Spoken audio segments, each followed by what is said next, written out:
The Prime Minister is going to be speaking shortly at the Port of Newcastle. Joined by Mike McKenzie. Where's Mike? There.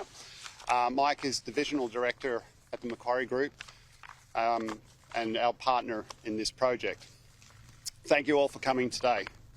Prime Minister, on behalf of the Macquarie Group and the Port, welcome back again.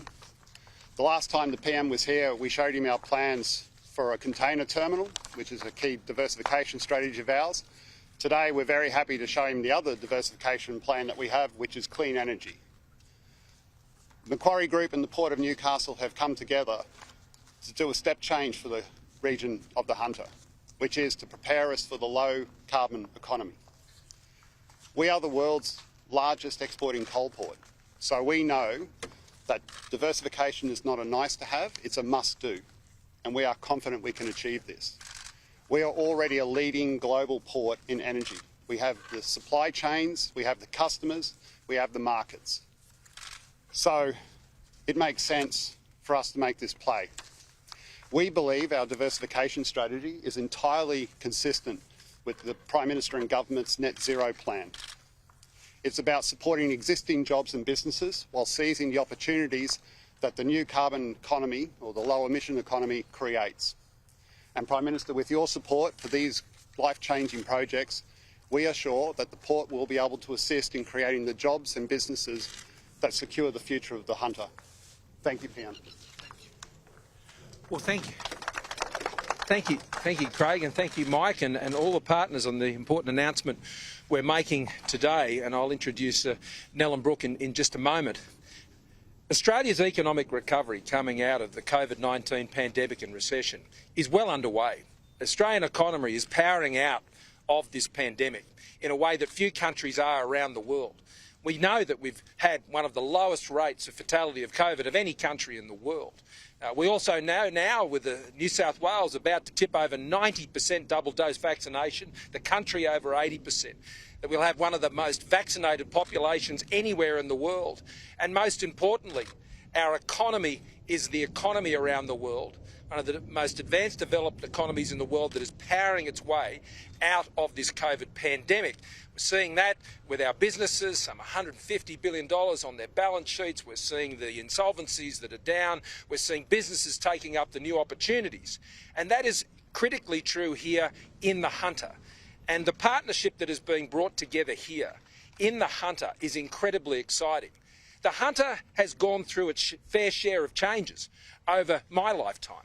And what's really exciting is how the Hunter keeps adapting, keeps evolving, keeps seeing the opportunities that are ahead, but also maintaining that rich legacy of its history, its industrial base, and it keeps finding ways to move forward, creating jobs for tens of thousands, hundreds of thousands of people right across the region, securing those opportunities, but at the same time maintaining the momentum that it's always had as a place that builds things, a place that makes things, a place that innovates and ensures that it's bringing its young people through so they can stay here, they can have a career here, they can raise their families in what is a beautiful part of our country. And today we're announcing $1.5 million as part of a partnership together with the Port of Newcastle and Macquarie Group. And there are many other partners that will play a role with the University of Newcastle, the City of Lake Macquarie. So many partners coming together to ensure that hydrogen, a hydrogen hub here in particular, can be a great success. Hydrogen is one of those great technological opportunities for Australia, which is recognised all around the world. When I was in Glasgow recently, it is understood. You want to get hydrogen? This is the place to get it. And this is why we need to invest here in places like the Hunter, because we make it work here, it will work in so many like regions all around the country. Our plans to move to a lower emissions future very much have the Hunter at the centre of our thinking. Everything we do, every plan we have, every investment we're making is making sure it works here in the Hunter, because we know if it works here, it'll work to create jobs and prosperity all across the country. So that's why I'm always so pleased to come back here. One of the reasons it works so well in the Hunter is because of the collaboration between the state government, the federal government, local governments, the ports, the universities, the companies that are here, the entrepreneurs who are investing their own funds to ensure that this can be realised. We're investing $1.2 billion in our hydrogen industry here in Australia to make this work. And our entrepreneurs, our industrialists, our scientists, our researchers are making this happen to make sure that this technology is affordable, that it's simple, that it's scalable.